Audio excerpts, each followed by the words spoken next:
DOMINIO DEEPAKS. ഇന്ന് ഒരു fish curry ഉണ്ടാക്കാമെന്ന് വിചാരിച്ച് കൊടംപുളി ഇട്ട ഫിഷ് കറി ചീല മീനാണ് കിട്ടിയേക്കുന്നത്. നമുക്ക് അതെങ്ങനെ ഉണ്ടാക്കുന്നതെന്ന് നോക്കാം. ഇപ്പൊ ചട്ടി നല്ലോണം ചൂടായി കഴിഞ്ഞ് നമുക്ക് ആവശ്യത്തിന് എണ്ണ ഒഴിക്കാം. എണ്ണ ചൂടായി കഴിഞ്ഞ് ഇതിനകത്തോട്ട് നമുക്ക് ആവശ്യത്തിനുള്ള ഇൻഗ്രീഡിയൻസ് ഇടാം. ഞാൻ ഇതിന്റെ ക്വാണ്ടിറ്റി എല്ലാം താഴെ കൊടുത്തിട്ടുണ്ട്. ഇപ്പൊ കൊച്ചുള്ളി കുറച്ചെടുത്തിട്ടുണ്ട്,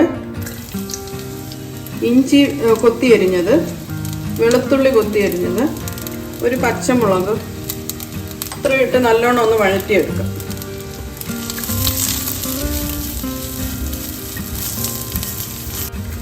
ചെറുതായിട്ടൊന്ന് വഴന്നു കഴിഞ്ഞ് ഇനി അതിനകത്തോട്ട് നമുക്ക് കൊടംപുളി ഇടാം. ഞാനിപ്പോൾ ഒരു 3 പീസ് വെള്ളത്തിലൊന്ന് കുതിർത്തതാണേ. അതുകൊണ്ടിട്ട് കുറച്ച് കറിവേപ്പിലയും കൂടി ഇട്ടൊന്ന് വഴറ്റാം.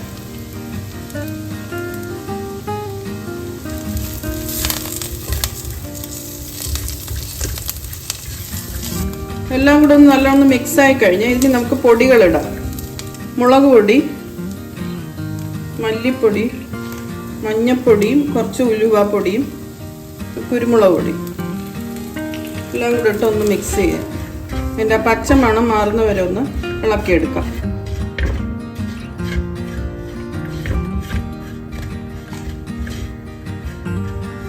പൊടിയൊക്കെ നല്ലോണം ഒന്ന് ചൂടായി കഴിഞ്ഞ് ഇനി നമുക്ക് കുറച്ച് വെള്ളം ഒഴിക്കാം. ഞാൻ ഇപ്പം ഏകദേശം ഒരു 2 കപ്പ് വെള്ളം എടുത്തിട്ടുണ്ട്. ആവശ്യമുണ്ടെങ്കിൽ പിന്നെ ഒഴിക്കാം. കുറച്ച് ഉപ്പും കൂടെ ഇടാം. ഇച്ചിരി വെള്ളം കൂടെ വേണമെന്ന് തോന്നുന്നു. നല്ലോണം ഒന്ന് തിളക്കട്ടെ. അരപ്പിപ്പം നല്ലോണം തിളച്ച് കഴിഞ്ഞാൽ ഇനി നമുക്ക് മീനിടാം. എനിക്കിവിടെ ചീലാവാണ് മീൻ എടുത്തേക്കുന്നത്. അതിനി നമുക്ക് ഇട്ടിട്ട് അടച്ചു വെച്ച് വേവിക്കാം.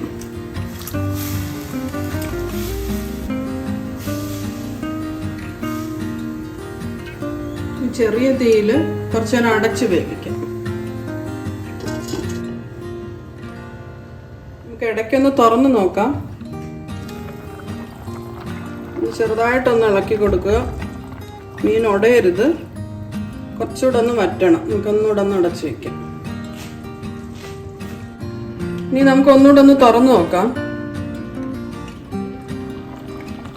മീൻകറിയുടെ എണ്ണയൊക്കെ തെളിഞ്ഞു കഴിഞ്ഞ് ഇനി നമുക്ക് കുറച്ച് കറിവേപ്പിലയും കൂടെ ഇട്ട് നമുക്ക് ഓഫ് ചെയ്യാം. നമ്മുടെ അങ്ങനെ കുടംപുളി ഇട്ട മീൻകറി റെഡിയായി കഴിഞ്ഞു. ഇനി കുറച്ച് നേരം ഒന്ന് അടച്ച് വെച്ചതിന് ശേഷം ഇതിൽ നിന്ന് എടുത്താൽ മതി. നമുക്ക് അടുപ്പൊന്ന് ഓഫ് ചെയ്ത് വെച്ചു.